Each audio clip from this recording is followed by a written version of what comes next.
been a long road to recovery for Leah Williamson, but Emma, it feels now that her football is in a different place, even more elevated perhaps.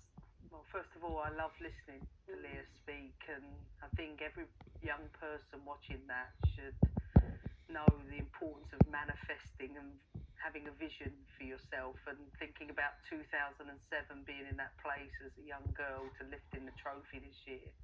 I think it's an incredible story, and also a reminder just you suffer in football. She's had a lot to deal with in terms of injury, but she's really thoughtful and measured and calm, and sounds like she's in a really good place. And she's a very, very important player for England in the way that she plays.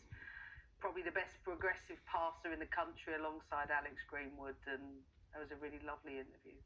There must be something about Dutch managers that she likes, that she enjoys. Maybe it's the directness of them, I'm not sure, but she is flourishing under both club and country managers. Yeah, I don't think there's a coincidence with her performance levels, particularly club football with Arsenal, with the manager René Slagers, as you mentioned, was Dutch, came in, and I thought her form, a short passing game, her confidence really, really shifted in a positive way, and obviously went on to lift the trophy with Kim Little, the Women's Champions League, which is great for us to inherit that. You know, she's in the best form of her life since her ACL, and I think the manager at Arsenal, and obviously, you know, Sarina Wiegman, they're very Dutch, as you mentioned, direct, minimalistic in what they tell them and need them to do, but they seem to get the best out of Leah. And what I liked from that interview was that I felt like she's not going to change her role as a leader, but she's got to inspire people next to her to pick up maybe what isn't there with Mary Earps and Millie Bright and Fran Kirby. You know, she has to stay true to who she is as a leader because she's successful in that,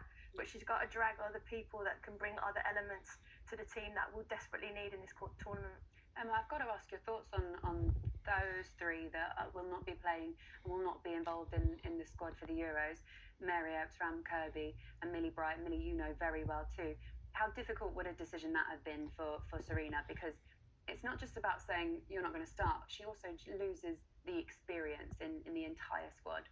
I think it's the hardest thing to do in management, to be honest with you. Like, it's not easy for Sarina as it is for the players. And yes, there's a wealth of talent, and yes, England lose a wealth of experience. But like Leah says, you adapt.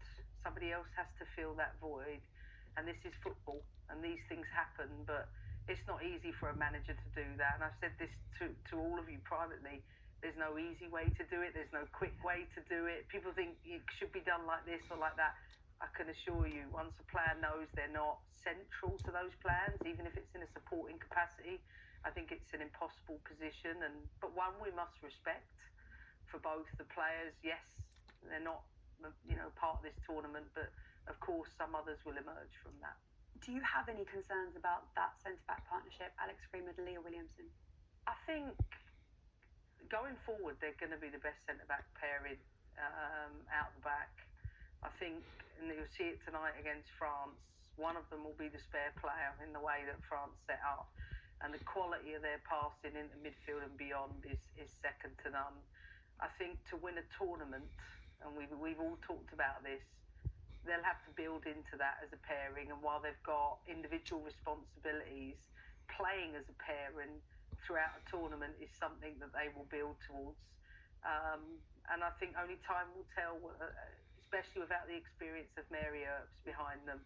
So that trio has to get accustomed to each other quite quickly if England are to retain their trophy. Laura, do you and to perhaps the French team look at England where they are at the moment and see them as weaker or stronger in the position that they're in now?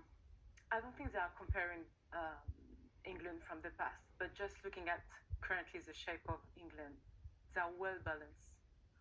Good players in the back, really strong with experience. They have good technical players, powerful in the, won't say powerful, but really technical and really fast players. Yeah. Okay, we'll see how it pans out. Time for a very quick break. Atmosphere, of course, is building over in Switzerland at the moment. Plenty of England